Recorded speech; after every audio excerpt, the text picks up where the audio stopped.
Good evening. Welcome to the ShadowTrader Video Weekly for Sunday, April 6th, 2008. Not a heck of a lot to report this week, basically because things are going forward as planned. I mean, in the last couple of videos, I've been saying that there's a good chance that we're going to have some bullishness, and bullishness we've been getting. It was a strong week in the markets. Good move up happened here on the April 1st session, which was Tuesday, so we kicked off the year with a bang, moving up over the prior swing highs, which is what's important. Basically we've been saying that this inverted head and shoulders here is going to build out and move, and it started to go. And what I think is even more bullish about the action is the fact that the S&P and all the major averages for that matter did not get any sort of a pullback since then. Notice that Friday the markets even pushed a little bit higher. It's just literally just been real quiet. There's been almost like no pullback here whatsoever, right? It's just been 3 dojis in a row, which is relatively rare after such a move up. You can see that prior moves up in the markets have been met with much selling here, where you actually made a new low, fake out. That created the head and shoulders. Then look here, huge pullback, right? But this is just so different.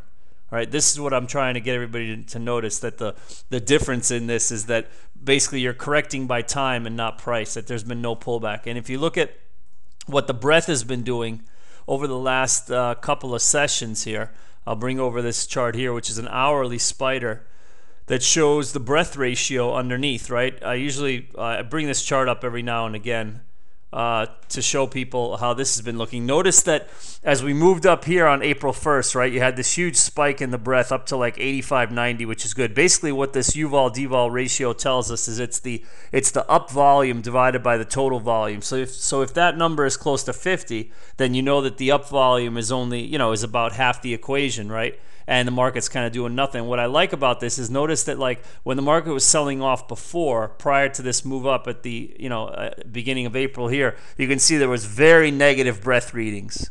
Boom, boom, boom, under 25 basically down here, right? But notice what's been happening on the pullback here.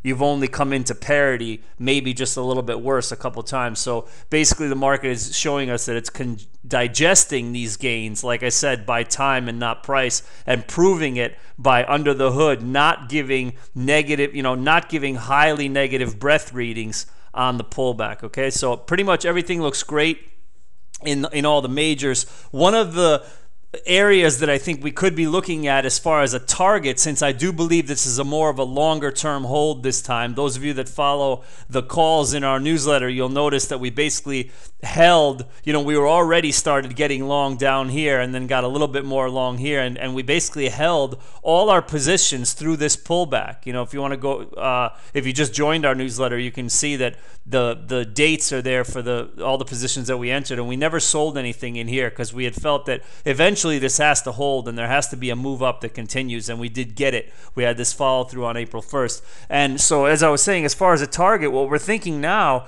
honestly, is probably this 200 MA, which may seem like a long way away. This is about 60 S&P points, actually about 77 S&P points, I should say, right? 47 to 70. So this is almost 80 S&P points, but as we know, we're in an environment right now where the S&P can move 20 plus very quickly in a day. So that 80 S&P points is really not that big of a deal, right? I mean, you've moved up 120 S&P points already off the lows. So note the 200 MA here at 1447 on the S&P, and look at where it is on all the other majors. And you can see that it's definitely possible that over, say, the next month or so we go there. There's 13,139 in the Dow.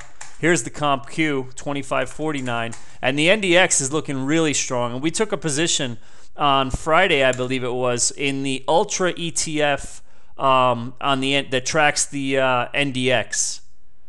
So we'll see, if we can reach that target here, which take it up to about 1966. So in the week to come, I would say stay bullish. Your best bet is to try to hold on to stuff as long as possible and keep trend lines in mind, right? I left this one up here on the S&P. I hate to oversimplify things, but really that's all you need to be aware of, right? We just shouldn't violate here. So any sell-offs should take us right to the trend line and then bounce back. And basically, like I was saying, is all the majors look the same. There's been some talk I've seen of some analysts saying, hey, well, you know, not much is happening yet because you haven't really crossed this swing area yet and you're still in a channel, right?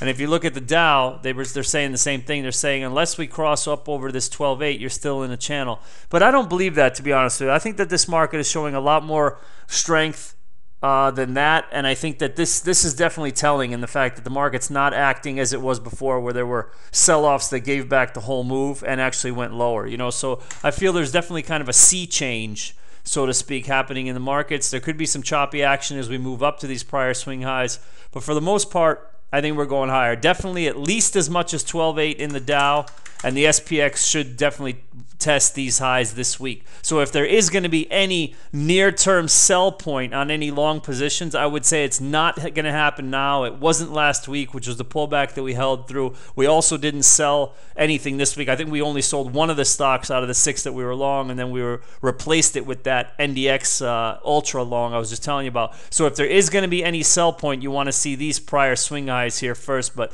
nothing before there. That's 1388 in the S&P. So that's probably where we're going to head more than likely this week. All right, stay bullish for now. On behalf of myself and the entire ShadowTrader team in beautiful Philadelphia, Pennsylvania, and of course, as always, all the good people in Chicago, Illinois at the one and only Think or Swim, I wish you good trading and good night.